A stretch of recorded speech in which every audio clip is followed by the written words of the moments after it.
Hello guys, तो कैसे हैं आप लोग। आज हम देखेंगे सोल लैंड का एपिसोड 119। अब तक हमने देखा था कि हाउ चैन डेथ गेस के अटैक से बचकर उसकी इंफॉर्मेशन को देने के लिए शक एकेडमी वापस आया हुआ होता है, जहां पर उसकी मुलाकात डोंगर से हो जाती है, जो कि अपनी याददाश्त को पूरी खो चुकी होती है। अब आगे सभी लोग अपनी अपनी प्रैक्टिस में बिजी रहते हैं। तभी जब वो युहाओ को देखते हैं तो खुश हो जाते हैं एंड उसे डांट रहे होते हैं कि तुमने पिछली बार जब आए थे तब हमें बिना कुछ हमारे साथ बात किए चले गए थे, जिस पर युहाओ उनसे माफी मांगता है। तभी वो उनसे बताते हैं कि हम भी अपनी प्रैक्टिस करके अब तक लेवल 70 पर पहुंच चुके हैं। तभी युहाओ नांजी को देखता है, जिस पर नांजी कहती है कि मैं तुम्हारे एहसान के बदले डांसर को ज्वाइन की हूँ। तभी उन्हें वह भी बताता है कि तुम्हें एक और खुशखबरी जानना है। तभी गेट खुलता है एंड डोंगर की एंट्री हो जाती है। उसकी ब्यूटी को सब लोग देखकर मेस्मराइज हो जाते हैं। जब वो उसे उसके नाम डोंगर से बुलाते हैं तो डोंगर कहती है कि मेरा नाम डोंगर नहीं है। तभी युहाओ हालात को संभालते हुए कहता है कि ये तुम्हारी नई टीचर है, जिसका नाम टैंग मिंगू टोंग है, जो अभी अभी श्रेक को ज्वाइन की है। उसके इन बातों को सुनकर सब लोग शौक में आ जाते हैं। तभी युहाओ नानान को इशारों में बताता है एंड नानान जाकर उसे ग्रीटिंग्स करती है। उनके इस रवैये से नानची सर खुजा रही होती है। ये वो कहती है ये तो डोंगरी है, तो सब लोग इसे दूसरे नाम से क्यों बुला रहे हैं। ये कहते हुए वो सब लोग चले जाते हैं। युहाओ कह रहा होता है कि हमें एक नया मिशन मिला है, उससे पहले हमें हमारे स्पिरिट टावर की इंक्वायरी करनी होगी। ये कहकर वो सब लोग स्पिरिट टावर की तरफ चल जाते हैं, जिस पर वो युहाओ को पूछते हैं क्या तुम स्पिरिट टावर में जाकर अपने लिए एक स्पिरिचुअल सेरेमनी करने वाले हो। जानशी कह रहा होता है कि ये तो डोंगरी है, तो फिर तुम इसे दूसरे नाम से क्यों बुला रहे हो। जिस पर युहाओ उसे समझाता है कि डोंगर अभी अभी अपनी नींद से जागी है एंड उसकी याददाश्त पूरी चली गई है, इसीलिए हम उसे ज्यादा फोर्स नहीं कर सकते। तभी वो स्पिरिट टावर के पास पहुंच जाते हैं। स्पिरिट टावर के प्रोटेक्शन को देखकर बेबी युहाओ की तारीफ कर रहा होता है कि तुमने इसके सराउंडिंग जो भी प्रोटेक्टिव बैरियर बनाया है वो बहुत ही कमाल का है। जिस पर युहाओ उसे समझाता है कि जो लाइटिंग एलिमेंट यहाँ पर है वो दिन में लाइट की एनर्जी को स्टोर कर स्पिरिचुअल सेरेमनी को परफॉर्म करने के लिए यूज करता है। ये बिल्कुल एक आज के जमाने के सोलर पावर की तरह काम करता है। युहाओ को वहाँ पर देखकर वहाँ के स्टूडेंट्स उसे ग्रीटिंग करते हैं एंड सारे लोग खुशी से उसका आदर कर रहे हैं एंड अपने स्टडीज के रिलेटेड उससे डाउट्स भी पूछ रहे होते हैं। जिस पर युहाओ उनसे कहता है कि मैं तुम्हें फिर से मुलाकात करूंगा और मैं कुछ जल्दी में हूँ। ये कहकर वो सब लोग टावर के अंदर चले जाते हैं। तभी डोंगर आकर युहाओ से पूछती है कि ये सोल क्या है, जिस पर वो उसे फुल इन्फॉर्मेशन देते हुए कहता है कि हम यहाँ पर सोल बीस्ट की सोल को इंसानों के साथ मर्ज करते हैं। जो भी सोल बीस्ट घायल हो जाता है तो वो यहाँ पर आ जाता है ताकि वो इंसानों से मर्ज होकर एक अमर आत्मा बन जाए। जब इंसान अपनी पावर को दिलों तक पहुंचा देता है तो तब वो भी उसके साथ अमर होना शुरू हो जाते हैं। जिस पर डोंगर कहती है ये तो सब बेकार है, अगर इंसान एक गॉड बन जाता जब एक कही रही होती है तो तभी उसके फोरहेड पर एक लाइटनिंग मार्क चमक रहा होता है एंड तभी वो रुक जाती है। जिस पर युहाओ सोच रहा होता है क्या देवता बनने का कोई रास्ता है एंड उनकी इसी कन्वर्सेशन को रोकते हुए हॉल स्टोन की ग्रीटिंग्स करती है। सीनियर बिजेट उन्हें हॉल के अंदर ले जाती है।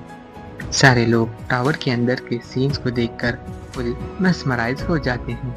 तभी सीनियर वहां पर टैन लॉन्ग हार्स को बुलाती है एंड रोज का इंट्रोडक्शन कराती हुई कहती है कि ये टैन लॉन्ग हार्स है, जिसके पास ड्रैगन की शक्ति है, पर बचपन में वो घायल होने की वजह से वो अपनी पूरी कल्टीवेशन कर नहीं पा रहा है।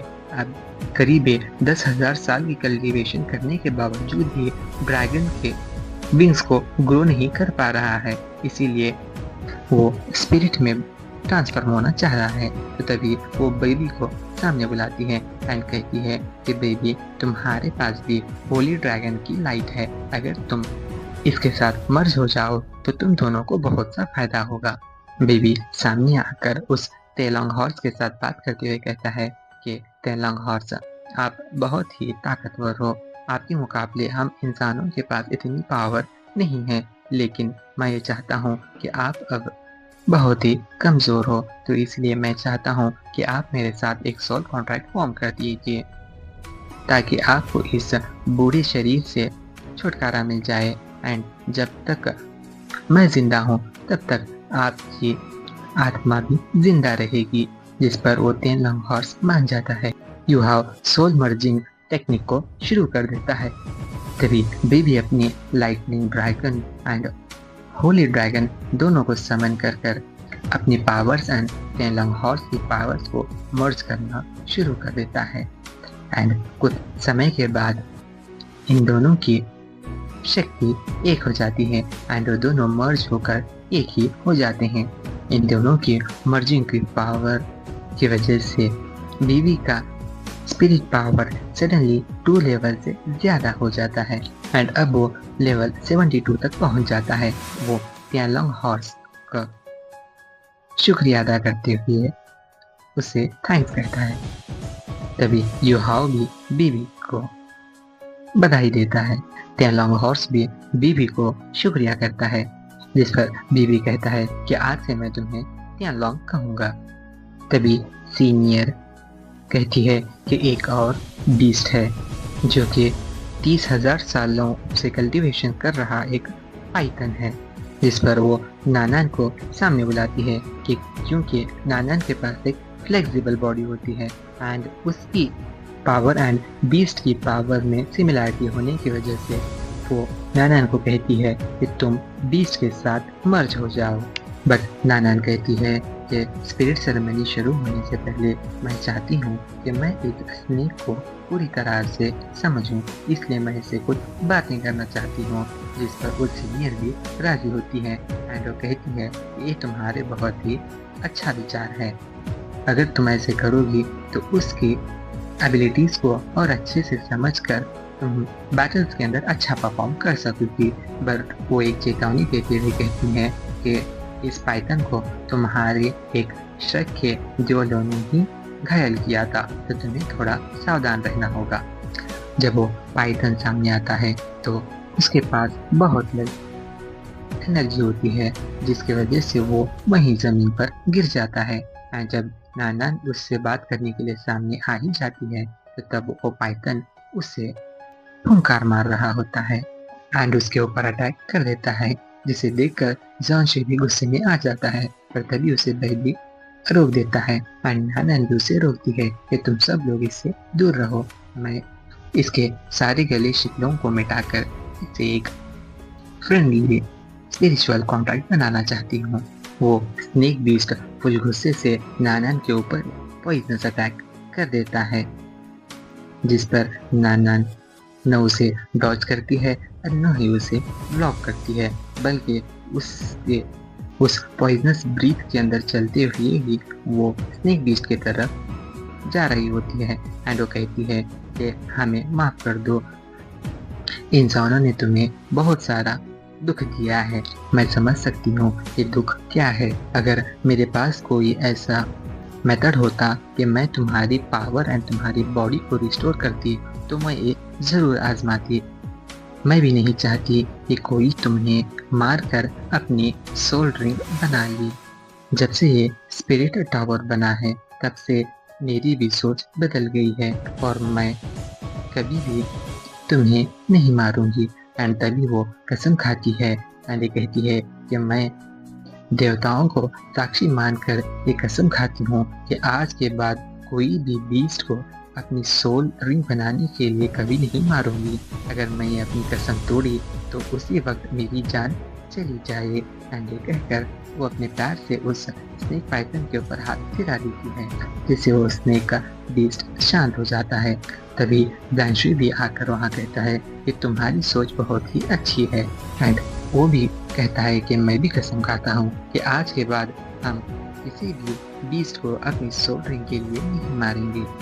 जिस पर युहाओ भी आकर कसम खाता है कि मैं भी कसम खाता हूँ कि मैं अपनी पूरी जान लगाकर बीस्ट एंड इंसानों के बीच स्पिरिट बॉन्ड को बढ़ाऊंगा। एंड बेबी भी आकर कसम खाता है कि मैं पूरे टांगसेट की तरफ से कसम खाता हूँ कि आज के बाद कोई भी टांगसेट का डिसिप्लिन कभी भी कोई बीस्ट को मारकर अपनी सोल रिंग नहीं बनाएगा। तभी डोंगर सोच रही होती है कि मुझे ऐसा क्यों लग रहा है कि मुझे भी जाकर इनके साथ कसम लेनी है। तभी सीनियर बिरचर्ड आकर उन सब के इस अनुवादन को स्वीकार करती है एंड वो कहती है कि तुम सबका बहुत ही शुक्रिया। एंड नानान को तैयार होने के लिए कहती है, जिस पर नानान राजी हो जाती है एंड स्नेक बीस्ट भी उसके साथ मर्ज होने के लिए तैयार हो जाता है। तभी युहाओ उन दोनों की स्पिरिट बॉन्ड फॉर्मेशन को एक्टिवेट करना शुरू कर देता है।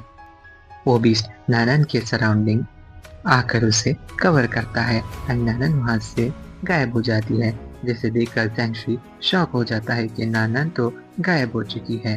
जिस पर सीनियर कहती है कि ये तो बहुत ही कमाल हो रहा है, जो कि आज से पहले कभी नहीं हुआ है।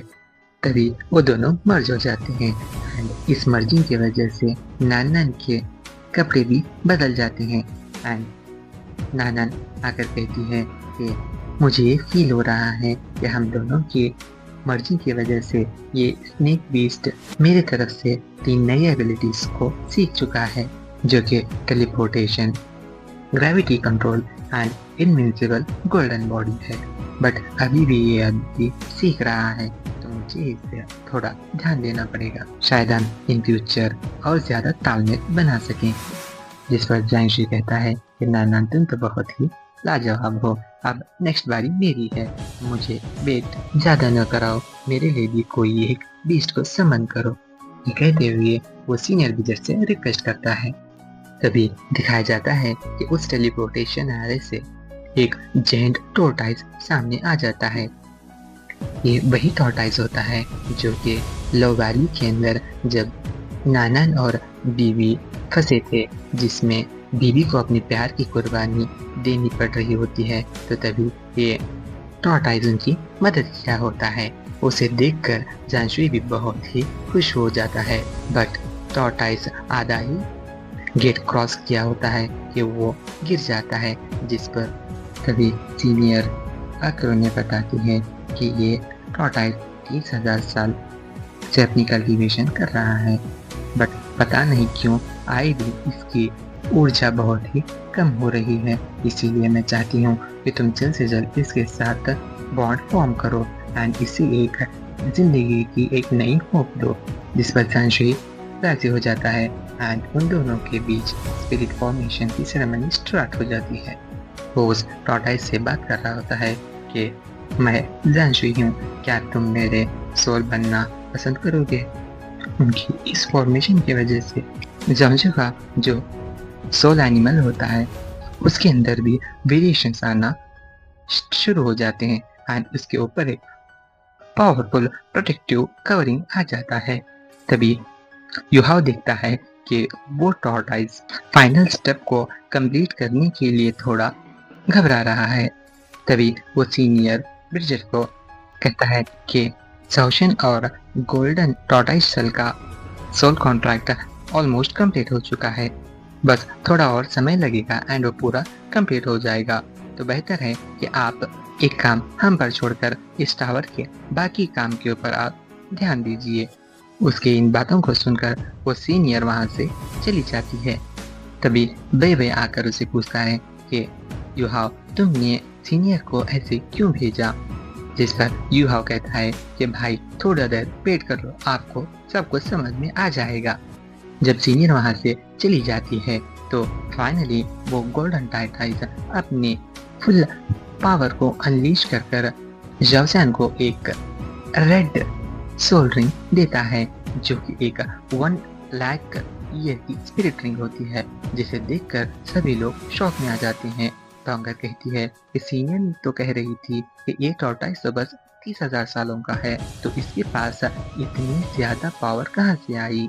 तभी वो टॉर्टॉइस अपने रियल फॉर्म में आ जाता है एंड उसकी पावर की वजह से उसके शेल के ऊपर एक बॉन्साई ट्री भी उगना शुरू हो जाता है एंड जोशन के ऊपर एक प्रोटेक्टिव आर्मर के साथ साथ उसके कपड़े भी बदल जाते हैं एंड उनका ये प्रोसेस कंप्लीट हो जाता है। जोशन बहुत ही खुश हो रहा था है। वो नानन को कहता है कि आखिरकार मैंने एक गोल्डन जोनो मार्शल आर्ट को फाइनली इवॉल्व कर ही लिया। ये नॉर्मली जोन ग्रेड से बहुत ही ज्यादा बेहतर है एंड पूरी तरह से एक स्थिर है एंड मेरे म्यूटेंट टर्टल की वजह से जो मुझे ब्लैक क्लैश हो रहे थे, अब वो मुझे नहीं होंगे। वो खुशी से फूले नहीं समा रहा होता। तभी उस सोल बीस्ट को उल्टी आना शुरू हो जाती है, जिस पर जोशन उसका मजाक उड़ाते हुए कहता है कि युवाओ, क्या मैं अपने सोल को बदल ला सकता हूँ। तभी वो उल्टी कर अपने मुंह से एक पत्थर बाहर फेंक देता है, जिसे देखकर युहाओ शौक में आ जाता है कि ये तो एक गोल्ड ऑफ लिविंग वॉच वाला पत्थर है, ये तुम्हें कहाँ से मिला। जिस पर वो टॉर्टॉइस कहता है कि मैंने इसे दीतांस के वाटर ऑफ लाइफ से चुराया था। मुझे लगा था कि इसे निगलने के बाद मेरी कल्टीवेशन बहुत ज्यादा बढ़ जाएगी, पर वो कहता है कि मुझे इतनी पावर मिल सकती थी कि मैं कुमाकॉन को एक ही पंच में ढेर कर देता था एंड इस स्टारडियो फॉरेस्ट को एकजुट कर सकता था। उनकी इस लंबी चौड़ी बातों को सुनकर सब लोग उसका मजाक उड़ाते हैं कि तुम तो बहुत ही लंबी लंबी उम्मीदें पाल रहे थे। और टॉर्टॉइस कहता है कि मुझे क्या पता था कि जब ये मेरे शरीर के अंदर जाने के बाद ये मेरी ही लाइफ फॉर्म को मुझसे छीन रहा था। मैंने बहुत कोशिश करने के बावजूद भी इसे अपने बदन से नहीं निकाल पाया। तभी युहाओ आकर उसे बताता है कि अब मुझे समझा कि तुम 1 लाख साल से कल्टीवेशन करने के बावजूद भी 20,000 साल के कैसे लग रहे थे।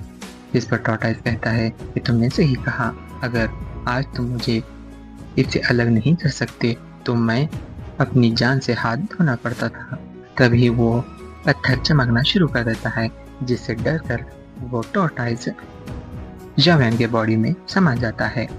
जब वो पत्थर चमक रहा होता है तो उससे युहाओ के सर पर लगा वो ब्लेड चमकना शुरू हो जाता है एंड युहाओ के सर से निकलकर उस क्रिस्टल के साथ मर्ज हो जाता है, जिसे देखकर सब लोग शॉक में आ जाते हैं एंड जोशन युहाओ को चेतावनी देते हुए कह रहा होता है कि ये तो बहुत ही जहरीला है, तुम्हें इसे थोड़ा संभल कर रहना हो। जब वो दोनों एक हो जाती है एंड युहाओ के अंदर समा जाते हैं तो एक एविमंस पूरे आसमान में फैल जाती है।